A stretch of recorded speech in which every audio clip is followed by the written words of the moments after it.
Siapakah yang tidak mengenal tokoh pahlawan nasional ini? Beliau sangat bersahaja dan sederhana. Dikenal sebagai salah satu tokoh proklamator Indonesia bersama dengan Insinyur Soekarno. Beliau adalah Muhammad Hatta. Moh. Hatta lahir di sebuah kota kecil yang indah di Sumatera Barat, Bukit Tinggi, 12 Agustus 1902. Lahir dari pasangan Muhammad Jamil dan Siti Saleha yang berasal dari Minangkabau. Ayahnya merupakan seorang keturunan ulama tarekat di Batu Hampar dekat Payakumbuh, Sumatera Barat. Sedangkan ibunya berasal dari keluarga pedagang di Bukit Tinggi. Lahir dengan nama Muhammad Athar, ia merupakan anak kedua dan laki-laki satu-satunya.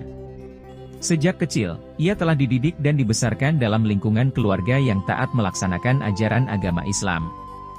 Kakeknya dari pihak ayah, Abdurrahman Batu Hampar dikenal sebagai ulama pendiri Surau Batu Hampar, sedikit dari surau yang bertahan pasca Perang Padri.